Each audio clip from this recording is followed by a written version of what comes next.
Welcome to the Sweet Life Coaching Podcast, connecting real people with expert advice to achieve a healthier lifestyle and live a more fulfilling and abundant life. Here is your host, Coach Tavia. Well, hello, everybody, and we are back. We are back with another fabulous edition of the Sweet Life Coaching Connection podcast. And today I have a special guest for you. And this guest today is a dear friend of mine, a colleague, and his name is Mr. Ryan Syverson. Hello, Ryan. Hello. Good day to you. And today we're actually recording on, full disclosure of what day we're recording is 2/2/22 or 2/22/22. Yep. Kind of a crazy day. It is. Of different energy shifts and things like that. So we just, to give you a little insight about who Ryan is and why I brought him on. So he is actually a functional nutritional practitioner like myself and a transformational health coach. He helps men and women with fibromyalgia, mold, Lyme disease, and he helps them overcome their pain, restore their energy, and return to living a more active and fulfilling life. So a little side note, before starting his coaching practice 4 years ago, Ryan spent 7 years researching and acquiring multiple alternative medicine certifications to help him address his own battle with fibromyalgia, Lyme disease, and mold. After successfully overcoming these ailments, Ryan combined his experience and the principles of a mind, body, and functional medicine into a program, which now helps his clients overcome their complex chronic illness issues after many other methods have failed. Ryan enjoys playing golf, weightlifting, food, and going on adventures with his wife and golden doodle little Taco. Taco's so cute. Taco, how old is he now? Taco just turned a year on Valentine's Day. So he's a Valentine's Day puppy. Oh, he is? That's awesome. Yep. He's so cute. So anyways, thank you again for being here. And we're going to talk today. The topic today is chasing shining objects. So for the listeners out there, like, what the heck is that? You're really going to, I think some of you will relate to this. If you have been chasing an illness or chasing symptoms, if you will, that's what we're talking about today, is chasing those little shining objects, chasing those symptoms, maybe been to the doctor multiple times and still not getting answers. And then how that results in getting nowhere. Basically, you're on a wheel of like the rat or the mouse on that little wheel that goes around and round. And you and I have both been there. Oh, right? Yes. Oh, yes. I mean, I went 10 years on my dang wheel. I don't know how long it took you. Yeah, I was about 8 years myself. So yeah, isn't that crazy? And I feel like a lot of people that I meet, same way, like minimum, sometimes it's like 5 years before we get answers. So anyways, thanks again for being here. So we're going to dive right in and talk about this chasing, how you and I chase these shiny objects, more importantly, what you did and what, how do we combat that? How can we get around that? Things like that. So anyways, so tell me a little bit about your chasing and your shining objects, how that kind of transpired. What did you chase for a while? And what'd you find? Yeah. So early on in my chronic illness journey, I, like many people are probably listening to this podcast, I'd been to like 15, 20 different doctors, specialists, osteopaths, chiropractors, some other functional medicine practitioners, and nobody really knew what I was dealing with.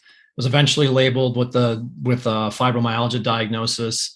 In the process of doing this, I was working with some health coaches. I changed diet. That really helped me and things. But then I started getting into like these support groups and going online and researching all these things, and anything that sounded like was my symptom pattern, I was jumping on it. So it was like adrenal fatigue. It was low testosterone. It was this, it was that. And when I was doing that, I mean, these are all symptoms of a deeper issue.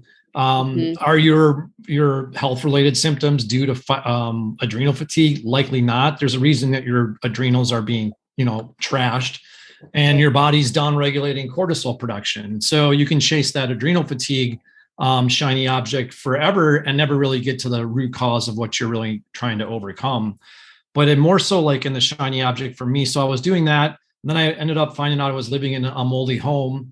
I got out of the mold and then I started chasing the candida thing. So that was, I think that's a big one. A lot of us will chase is candida. And so I did pretty much zero carbs for like 6 months.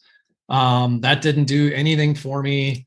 And with Candida is an opportunistic pathogen that's in everybody's digestive tract. And when there's something that's hitting our immune system, or if we're toxic or some bigger issue is going on, that allows Candida to take hold. But a lot of us will chase that thinking that's the problem. And we just kind of keep spinning our wheels, going over and over things. And then I started working with practitioners, and they would tell me stuff, but then I would be on doing my own research, and versus following the protocols that were laid out for me, I would start jumping off and doing my own things. And I would be like, oh, I heard about this supplement, I'm going to buy this. Oh, I heard about that supplement, let me try this. And before you know it, I had a suitcase full of supplements. I didn't know which ones are working. I'd spent thousands of dollars on things. And it was because I wasn't, and then I didn't know what was working, what wasn't working. Yep. I wasn't any further along on my journey. And I felt like I tried everything. There's nothing's going to work for me.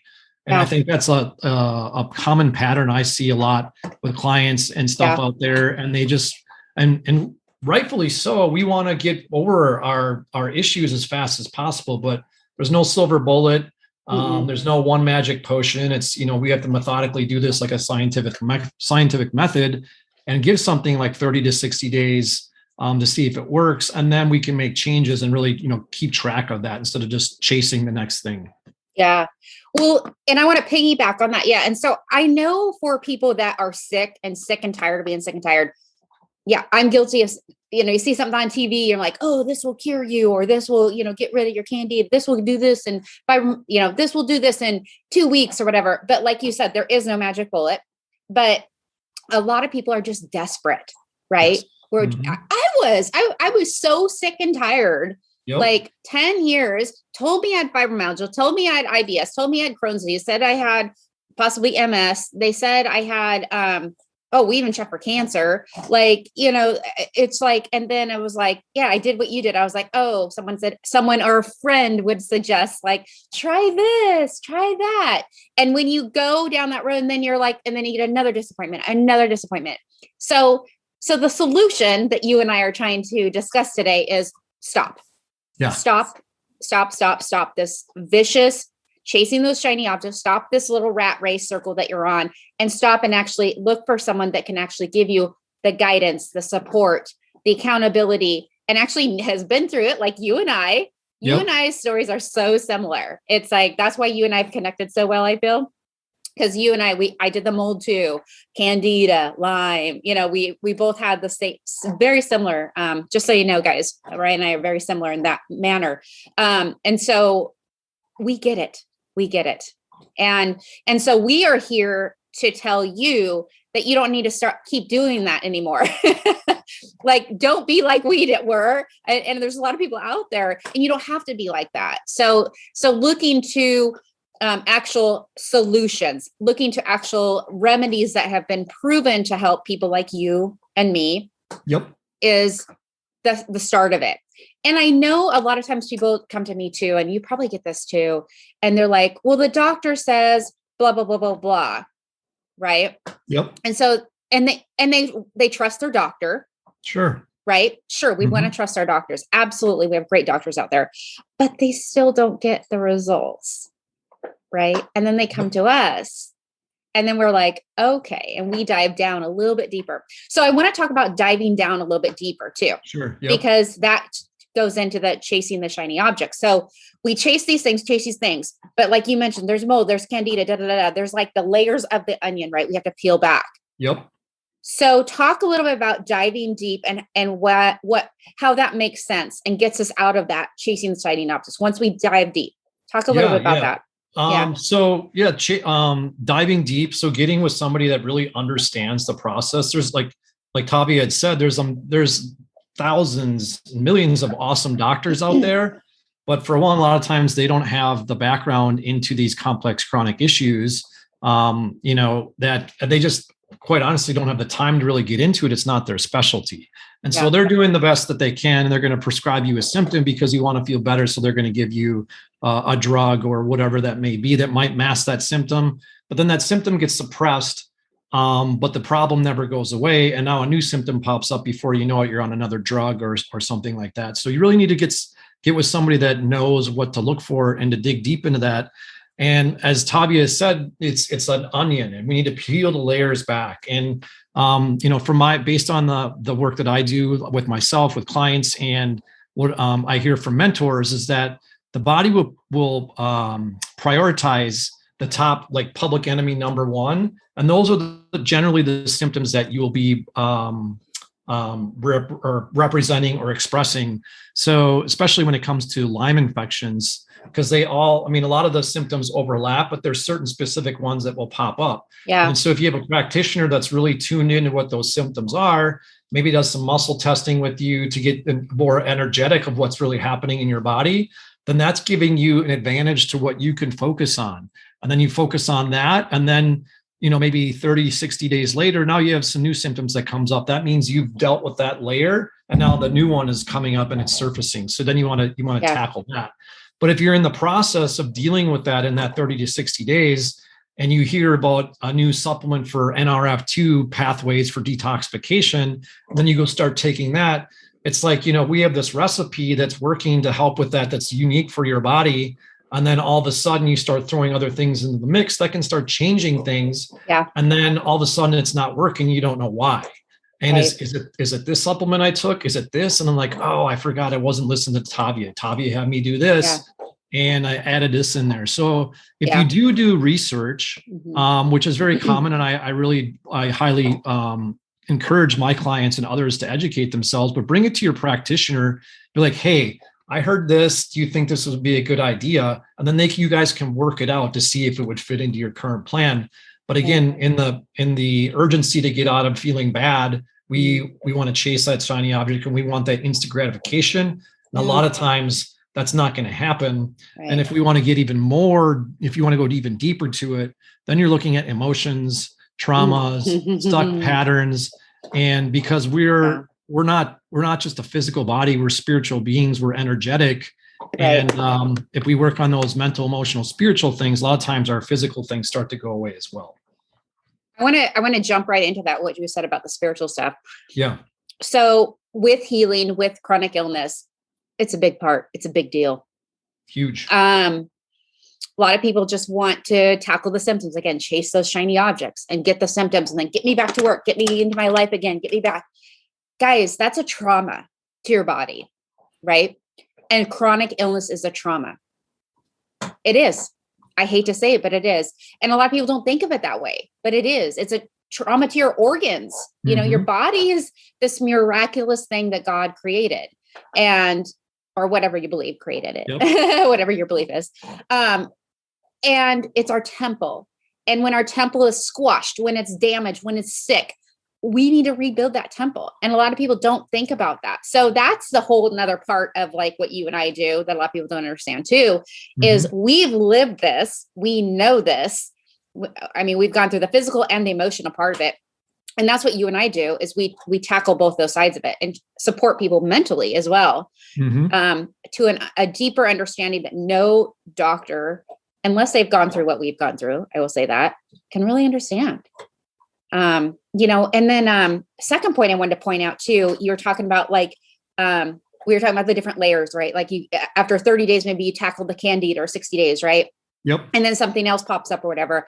And a lady came into me last week and she had, her thyroid was out of whack. Her thyroid antibodies were really high.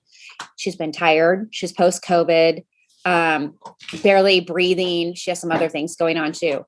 And I told her, the thyroid is a secondary component to something else that's going on. She's like, well, we just need to fix my thyroid. I'm like, no. Yes, we're going to support your thyroid, give it some love here, and we're going to do some things.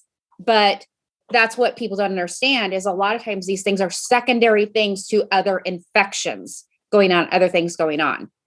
So from that standpoint of chasing things, we chase things as practitioners, but in a different way, trying to understand and find that root, of what's actually going on with you. And I know for you and for me both, I chased things for 10 years, but it takes someone that understands it to actually get you some of the results that you want. And it takes time. right? Yes, Takes that's time. yeah, definitely takes time for sure. Yeah. And Another I want thing. to, Oh, go ahead. Sorry. No, go ahead. I was going to say another thing I just wrote down too is test, don't guess. So Love it. if you're, so we're reading all these things and these symptoms sound like they line up with us. Let's try this supplement or let's do this. Like you were mentioning, like thyroid, because thyroid can, there's a lot of things that can mimic thyroid and your thyroid might be off, but with a functional medicine, framework and putting your detective hat on, why are your thyroid numbers off? Do you have Hashimoto's? Do you have gut issues? Do you have Lyme? Do you have mold? All these things impact the hormone system. Are you toxic? Because toxins they latch onto our receptor sites in our cells, so our hormones can't latch onto them. So now you're not getting enough thyroid hormone in the body to do what it's doing, and you're dealing with fatigue and weight gain and so all these other things. So we want to test and don't guess. So if you're guessing thyroid, you're on a full thyroid panel on you, TSH, T4, T3, free T3, free T4, reverse T3, and all your thyroid antibodies. Then you can get a better picture of what's going on. And if those numbers aren't all that bad, then it's definitely not your thyroid. And so if you were chasing that shiny object, you're wasting money, and you could actually end up doing yourself more harm in the long run. And it just prolongs the process. So in our quest to speed up the process by chasing these symptoms and chasing these shiny objects, a lot of times what we do, like, Tavia said 10 years, I was for 8 years. If I would have followed like a detailed protocol with somebody that was working with me closely and guiding me, I probably could have cut that time in half. And so you're actually ended up prolonging your ability to overcome your challenges. Right. I want to talk about testing really quick. Mm-hmm. Yep. Testing, especially for Lyme. And these numbers could be a little bit skewed. I've heard between 30 and 40% accuracy on Lyme tests. Have you heard of that number roughly somewhere in there? Or what have you heard? I guess it really depends. I mean, if you're using like a LabCorp or Quest, I would say that's probably right. I think the newer ones are a little more sensitive than that, like IGeneX or DNA Connections or even Vibrant Wellness or Vibrant America now.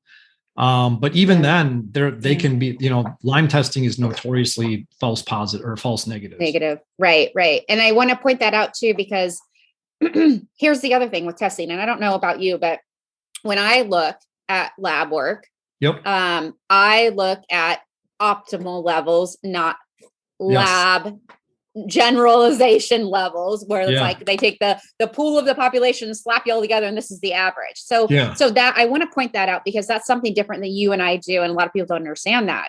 It's like we look at, and just for example, I had some lab work again yesterday, and her red blood cells, I'm like, these aren't optimal, these are low, and she's got some stuff going on. And it says normal, So a lot, and there's other things that we look at, like those eosinophils and neutrophils, things like that, like that can also be markers for other infections. Yes. And doctors don't know this. Yes. Parasites. Like, I think, what is it? I'm getting my eosinophils, right? Yep. If you're a certain number. Yeah. Anyways.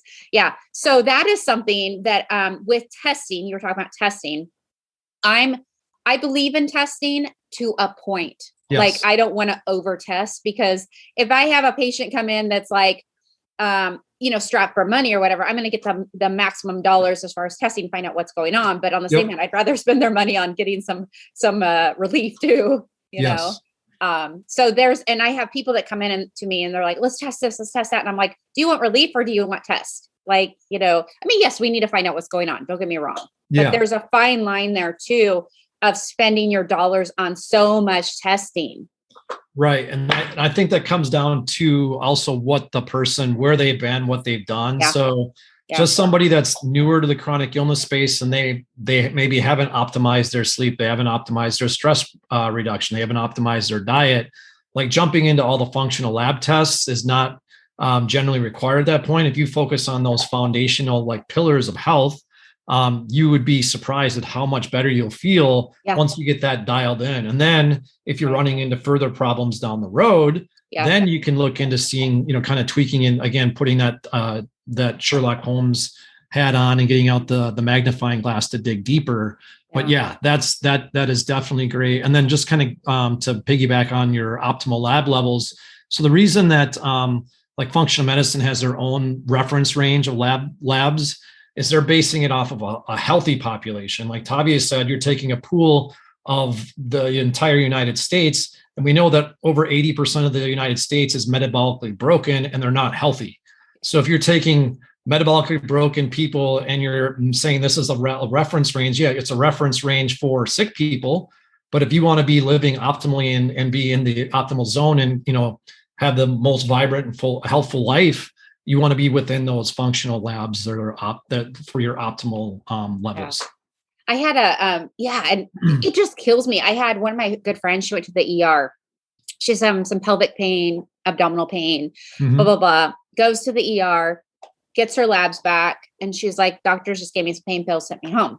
Okay, fine. What's wrong with you? They don't know. So I said, let me look at your labs. And I looked at her labs. They were not all okay. Her liver enzymes were off the chart.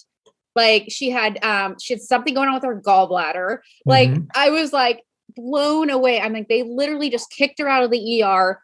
She had all these numbers that were completely off. I mean, even it said out of range for her liver, but they just dismissed it.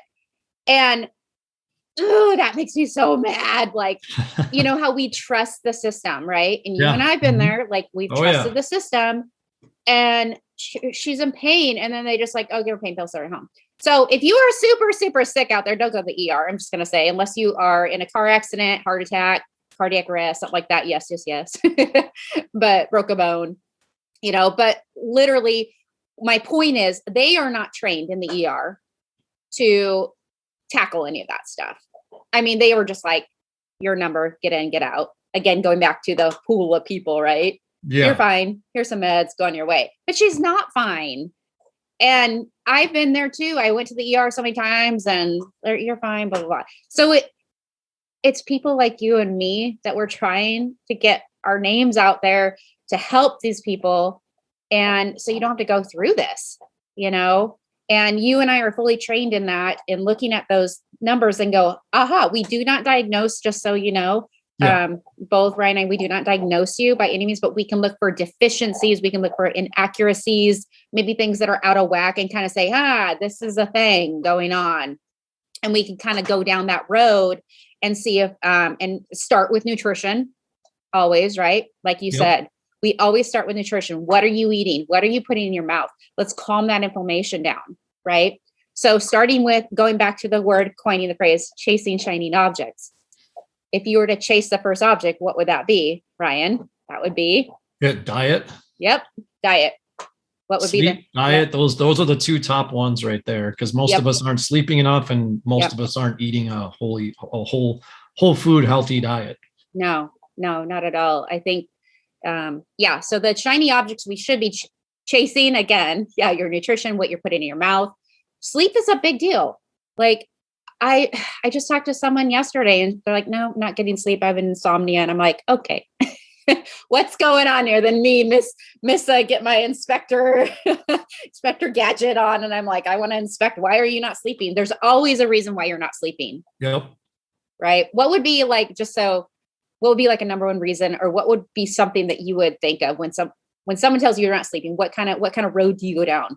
I'm thinking nervous system dysregulation, and that nervous system dysregulation could be due to stress. It could be due to toxins. It could be due to infections. Yep. Or it could be due to just poor lifestyle. Are you on your computer watching TV on your phone without, blue blocking glasses and having it filtered on your phone, so your nervous system's excited and amped up before you go to bed? Is your blood sugar off? So if your blood sugar is off, you have these big sweeping waves, and then you fall asleep, and then you wake up in the middle of the night and your heart's racing, and you feel like you're wired, like somebody like the boogeyman just jumped out of the closet and scared you. Well, that's your stress hormones, because they also, not only the stress hormones help regulate your blood sugar. So when it drops overnight, it's going to release cortisol, epinephrine, or adrenaline to be on a simpler terminology, which then spikes your blood sugar and it wakes you up. And now you're up. And for some people, you might be able to eat a little snack and fall back to sleep, but blood sugar dysregulation is a major, major driver for insomnia that I see. Right. So going back to testing, say you have someone that has sleep issues like that and what you said, what kind of tests would you ask for or would you look for? Or what kind of things would you look for? For blood sugar? Just, I mean, you could check your blood sugar, I guess. Yeah. I mean, for somebody that's got really bad, like dysregulated blood sugar, I mean, some real simple, you can get a glucometer at Walgreens for, $20 and start testing your blood, your fasting blood glucose when you wake up. You want to be between like 85 and 75 is optimal. Yep. And then you really want to see what your blood sugar looks like an hour after a meal and then 2 hours after a meal. So you would test right before your meal. So if your baseline's, 95, you eat a meal, and then an hour later, if it's like 160 or 180, that's a little bit something to worry about. And if it's still at 180, 160, 2 hours after your meal, you definitely have some blood sugar or insulin resistant issues going on. And then coming back so it's a vicious cycle. So if you're not sleeping, that makes your body less insulin sensitive. So that's going to increase blood sugar levels and, contribute to, type 2 diabetes and things like that as well. Diabetes. Yeah, absolutely. Gotcha. All right. Well, we're going to kind of wrap this up. You and I could talk for hours about so much. We could talk about hormones. We could talk about parasites. We could talk about so much. There's so much you and I could talk about but we just wanted to come on here and talk about, but tell our listeners out there that we've been there. We've chased those shiny objects. You don't have to chase those shiny objects anymore. We can be the decipher and the navigator of your symptoms for you. And if you're trying supplements and the doctor route and it's not working, maybe it's time for a shift. Maybe it's time for a change, chase something else and don't waste time. I feel like I wasted almost 10 years, it's sad to say, and then once I did get diagnosed, then it took me some time to get better too. And I want to point that out too. It takes time. It really does. It takes time to get better. And especially if it's taking you 10 years to get into this thing, it's not going to take you like a month to get out of it. No, definitely not. and I think that, Oh, no, I was going to say one other thing too, is that there's ups and downs. It's never a linear process as you're getting better. Yeah. And that can be very discouraging. But one thing you can do is just kind of make sure your trajectory is up. So if you're having ups and downs, but your lows aren't as low as your last lows and your highs are higher than your last highs, you're on the trajectory up. That's the path towards wellness. And it's a journey, and those struggles are what really makes us stronger. So give the time process, trust your practitioner, trust yourself. And if you do hear about something that sounds like it could really be helpful for you, discuss it with your practitioner, because then they can be a better help you with dosages and let you know if it would be worth your while to try it. So you're not wasting money and wasting more time. Yeah. Good advice. Great advice. Great. Well, thank you for being here again. And I will put a link if anybody wants to contact Ryan and do a consultation with him, by all means. He is, like I said, I highly recommend him as well. So, and you were actually, now you moved, you're in Minnesota. In Chicago. I'm in Minnesota now. Yeah. You're in Minnesota. Yeah. So Midwest people, if you need to see him, that would be great. I have sent some people your way too. So we collaborate, we help each other, and there is no, we're not in competition, you guys, just to let you know, we're out here to help each other. We've worked on several patients together. So, yes to all of that. So thank you again for being here, and everybody have an amazing day. We'll catch you on the next episode of the Sweet Life Coaching Podcast. Bye guys. Bye. Thank you. You've been listening to the Sweet Life Coaching Podcast. To learn more about the topics mentioned on today's show, please visit sweetcoachtavia.com.